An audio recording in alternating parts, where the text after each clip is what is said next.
حج کے معاملے میں سعودی حکومت نے جو فیصلہ کیا کہ محدود پیمانے پر حج ہوگا، ان کے باپ کا حج ہے۔ انہوں نے جب چاہا مسجدیں بند کروا دی، جب چاہا کھلوا دی۔ جب شدت کے ساتھ کورونا پھیل رہا ہے تو اوپر سے چونکہ ورلڈ ہیلتھ آرگنائزیشن نے کہا کہ اب کھول دیا جائے، سہولت دی جائے، تو کھول دیا۔ جو آرڈر دجال کا آئے گا اس پر یہ عمل کرنے والے مجرم ہیں، ان کی اپنی کوئی پالیسی نہیں ہے۔ یہ امریکہ اور اسرائیل کی جوتیوں میں لپٹے ہوئے لوگ ہیں۔ کیا یہ معلوم نہیں ہے کہ یہی وہ لوگ ہیں جنہوں نے سینچری ڈیل کی ہے؟ کیا یہ معلوم نہیں ہے کہ یہ وہی لوگ ہیں جنہوں نے یمن میں قحط برپا کیا ہے اور لاکھوں انسانوں کو دربدر کر دیا ہے؟ کیا یہ وہی لوگ نہیں ہیں جنہوں نے محمد مرسی کی حکومت کا مصر میں خاتمہ کروایا اور سیسی جیسے حقیر مجرم کو اسرائیل کے ایجنٹ کو مسلط کیا؟ کیا یہی وہ لوگ نہیں ہیں جنہوں نے تونس کے اسلامی انقلاب کو ناکام کیا؟ کیا یہی وہ لوگ نہیں ہیں جنہوں نے لیبیا کو خانہ جنگی میں ڈھکیل دیا اور اس کو سنبھلنے کا موقع دینے کے لیے تیار نہیں؟ کیا یہی وہ لوگ نہیں ہیں جنہوں نے 12 لاکھ سنیوں کو شام میں قتل کیا اور بشار کے تحفظ کا پورا انتظام کیا؟ کیا یہ وہی لوگ نہیں ہیں جنہوں نے پہلے صدام کو ختم کرنے کے لیے عراق کو تباہ کیا اور پھر دوبارہ عراق کو تباہ کیا؟ یہ وہی لوگ نہیں ہیں؟ کیا یہ وہ لوگ نہیں ہیں جو قوم لوط اور قوم سمود پر جہاں عذاب نازل ہوا وہاں یہ پکنک اسپاٹس بنا رہے ہیں، ریزارٹس بنا رہے ہیں، جہاں کے بارے میں یہ اعلان ہے کہ وہاں شریعت نافذ نہیں ہوگی، وہاں پوری عریانیت اور فحاشی کے مواقع دیے جائیں گے؟ اس سب کے باوجود انتظار میں ہیں ہمارے مولوی صاحبان کہ کیسے ان کی تعریف کریں، تو حج کا ہی عنوان بنا کر تعریف کے پلندے باندھ دیے گئے کہ سعودیہ نے بہت اچھا فیصلہ کیا، بڑا دانشمندانہ فیصلہ کیا۔ مجھے پوری عزت اور احترام کے ساتھ مولانا ارشد مدنی کی خدمت میں عرض کرنا ہے کہ 60,000 افراد جن میں طلبہ ہیں، علماء ہیں، سعودیہ کی جیلوں میں ہیں، آپ کا کوئی بیان اس پر نہیں آیا؟ کبھی آپ کا بیان اس پر نہیں آیا کہ سینما ہال قائم کیے جا رہے ہیں، رقص و سرود کی محفلوں کی اجازت دی جا رہی ہے، عورتوں کے پردے کا خاتمہ کیا جا رہا ہے؟ اس پر بیان نہیں آیا؟ کبھی اس پر بیان نہیں آیا کہ مرسی کی حکومت کو ختم کرنے والے یہی مجرم ہیں اور تیونس کے بدماش صدر کو پناہ دینے والے یہی مجرم ہیں؟ کیا یہ واقعات نہیں ہیں؟ جو واقعات بچے بچے کو معلوم ہے، کیا ہمارے بڑے بڑے علماء اور علامہ وقت اور بڑے بڑے ذمہ داروں کو معلوم نہیں ہے؟ اس وقت کیا ہوتا ہے جب یہ جرائم ہوتے ہیں تو قلم کیوں رکتے ہیں، زبانیں کیوں رکتی ہیں، اور اس انتظار میں کیوں رہتی ہیں کہ کوئی پہلو ایسا نکلے کہ جس کی تعریف کر دی جائے؟ حج کے بارے میں جو بھی فیصلے ہیں، یہ فیصلے خود مختارانہ نہیں ہیں۔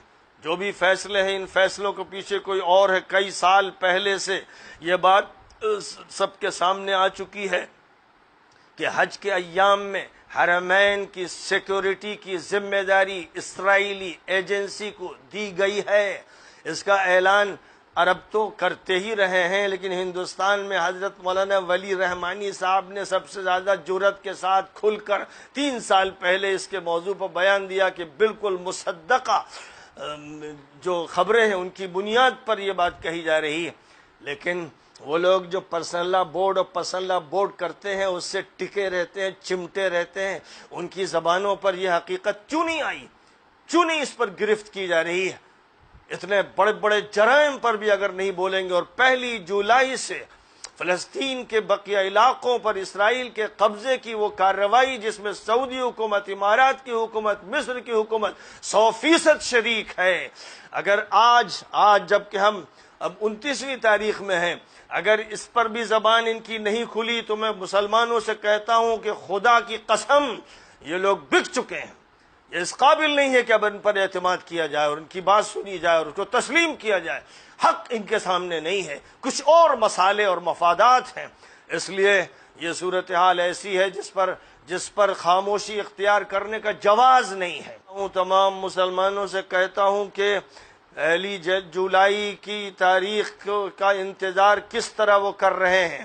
کیا ان کے سینوں میں دل تڑپ نہیں رہے ہیں؟ کیا ان کے دماغ کو چوٹ نہیں لگ رہی ہے؟ کیا وہ کچھ بھی سوچنے کے لیے تیار نہیں ہو پا رہے ہیں؟ کیا وہ اپنے مسائل میں اتنے الجھا دیے گئے ہیں کہ ان سے ابھر نہیں پاتے؟ کیا عالم عرب جو ہمارا اصل مرکز ہے، حرمین شریفین کا ملک، جو تمام مسلمانوں کا ملک ہے، اسلام کا ملک ہے، وہ سعودی خاندان کے ماں باپ کا ملک نہیں ہے، یہ مجرم غاصب ہیں۔ کیا ان کے اندر یہ تڑپ نہیں ہے کہ جزیرۃ العرب کو آزاد کیا جائے ان دجالیوں سے، ان اسرائیلیوں سے، ان صہیونیوں سے، ان صلیبیوں سے، ان مجرموں سے، ان کے ایجنٹوں سے؟ یہ ہے وقت کا تقاضا، اور اس تقاضے کو اگر پورا نہیں کیا گیا اور تعریف کے موقع تلاش کیے گئے، حیران ہوں کہ ایک ایسے مجرموں کے لیے تعریف کا کوئی موقع کیوں ملتا ہے، کیسے اس کو تلاش کر لیتے ہیں؟ چاروں طرف سوائے گند کے کچھ نہیں ہے۔ سنڈاس میں ان کو کوئی موتی کیسے مل جاتا ہے؟ سنڈاس میں ان کو عطر کیسے مل جاتا ہے؟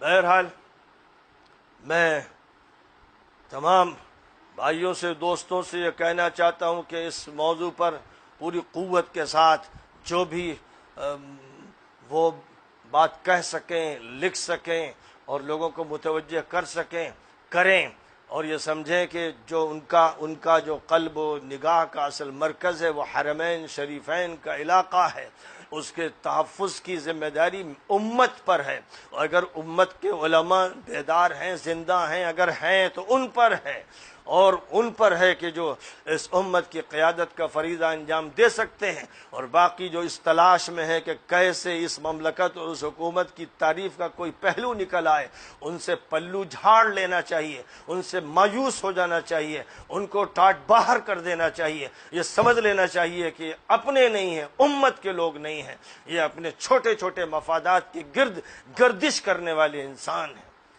وآخر دعوانا ان الحمد للہ رب العالمین۔